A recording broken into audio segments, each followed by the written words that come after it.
சிட்டுக்குருவி கிச்சன். இன்றைக்கி நம்ம சிக்கன் ரோஸ்ட் எப்படி பண்ணலான்னு பார்க்கலாம். அதுக்கு 1/2 கிலோ கறி எடுத்து வச்சுருக்கேன். எலும்போடு தான் எடுத்து வச்சுருக்கேன். 1 ஸ்பூன் கார்ன்ஃப்ளவர் மாவு, 1 ஸ்பூன் அரிசி மாவு, 1 முட்டை எடுத்து வச்சுருக்கேன். தேவையான அளவு உப்பு, எலுமிச்சை பழ சாறு புழிஞ்சு வச்சுருக்கேன். காரத்துக்கு தேவையான அளவு மிளகாய்த்தூள், 1/2 ஸ்பூன் மஞ்சள் தூள். இப்போ இது எல்லாத்தையும் போட்டு சிக்கனை பெசரி எடுத்துக்கலாம். ஒரு முட்டையை ஊற்றிக்கலாம்.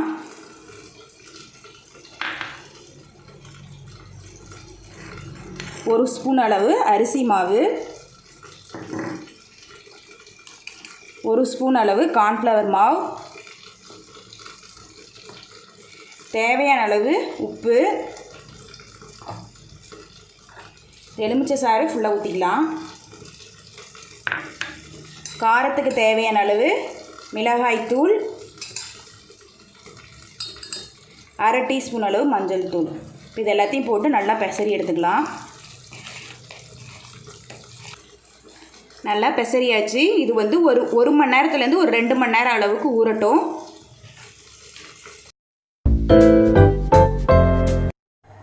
சிக்கன் வந்து 2 மணி நேரம் ஊறிடுச்சு. இப்போ இதை நம்ம ஃப்ரை பண்ணி எடுத்துக்கலாம்.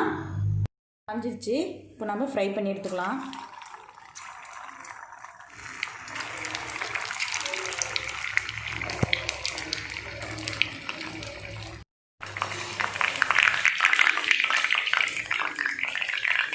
இந்த மாதிரி எல்லாத்தையும் ஃப்ரை பண்ணி எடுத்துக்கலாம். சிக்கனை ஃப்ரை பண்ணி எடுத்துட்டேன். இப்போ நம்ம ரோஸ்ட் பண்ணிக்கலாம். ரோஸ்ட் பண்ணுறதுக்கு என்னென்ன தேவைன்னு பார்க்கலாம். 1 ஏலக்காய், 2 கிராம்பு, ஒரு சின்ன சைஸ் பட்டை எடுத்திருக்கேன். ஒரு பெரிய வெங்காயத்தை பொடி பொடியாக நறுக்கியிருக்கேன். ஒரு தக்காளியை பொடியாக நறுக்கி வச்சுருக்கேன். 1/2 டீஸ்பூன் மஞ்சள் தூள், 1 டீஸ்பூன் கரம் மசாலா தூள், 1/2 டீஸ்பூன் சீரகத்தூள், 1/2 டீஸ்பூன் மல்லித்தூள், தேவையான அளவு இஞ்சி பூண்டு பேஸ்ட்டு நான் 1 ஸ்பூன் எடுத்திருக்கேன். 2 வரமிளகா, 1 பச்சை மிளகாய், கறிவேப்பிலை எடுத்திருக்கேன். நான் வந்து பச்சை மிளகாவும் வரமிளகாவும் எடுத்திருக்கனால நான் மிளகாத்தூள் எடுக்கலை. உங்களுக்கு காரத்துக்கு மிளகாத்தூள் வேணும்னா மிளகாத்தூள் ஆட் பண்ணிக்கங்க. இப்போ நாம் எப்படி ரோஸ்ட் பண்ணலான்னு பார்க்கலாம்.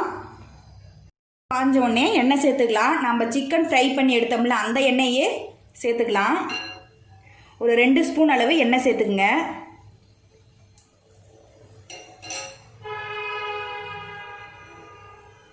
எண்ணெய் காஞ்சதுக்கப்புறம் பட்டை, ஏலக்காய், கிராம்பு போட்டுக்குங்க.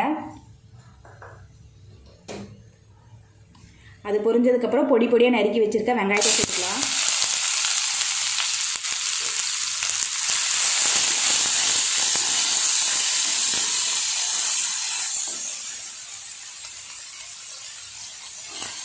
இது கூட வரமிளகாய், பச்சை மிளகாய், கறிவேப்பிலையும் சேர்த்துக்குங்க.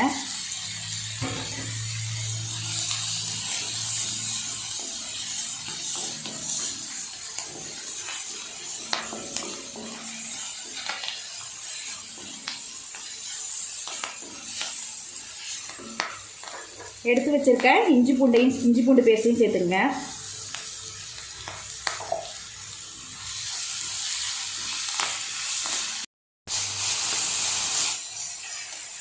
வெங்காயம் நல்லா வணங்கட்டும். 1/2 டீஸ்பூன் மஞ்சள் தூள், 1/2 டீஸ்பூன் ஜீரகத்தூள், 1/2 டீஸ்பூன் கொத்தமல்லி தூள், 1 டீஸ்பூன் கரம் மசாலா தூள் நிறைய சேர்த்து நல்லா பச்சை வாசம் போக வணக்கிக்கலாம்.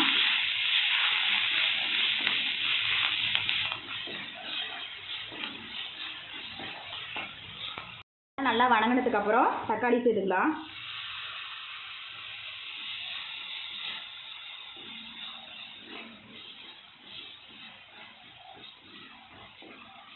வணங்கினதுக்கப்புறம் போட்டிருக்க மசாலாலாம் கரிஞ்சிராமல் இருக்கிறதுக்கு கொஞ்சமாக தண்ணி ஆட் பண்ணிங்க.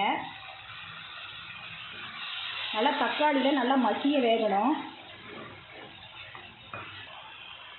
மசாலாவுக்கு தேவையான உப்பு போட்டுங்க. நம்ம ஏற்கனவே சிக்கனில் உப்பு சேர்த்துருக்கோம். அதனால் இந்த மசாலாவுக்கு எவ்வளோ தேவையோ அதுக்கேற்ற மாதிரி மட்டும் உப்பு சேர்த்துக்குங்க.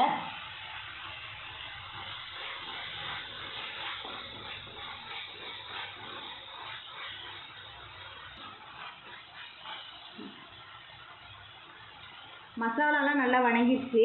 இப்போ நம்ம வந்து ஃப்ரை பண்ணி வச்சுருக்க சிக்கனை சேர்த்துக்கலாம்.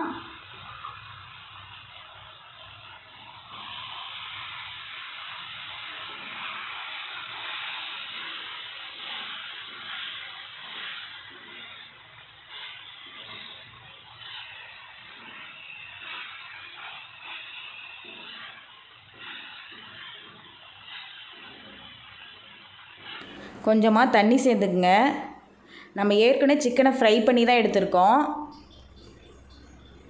கொஞ்சமாக தண்ணி சேர்த்து அந்த தண்ணி சுண்டுற அளவு மட்டும் வேக விட்டுக்குங்க.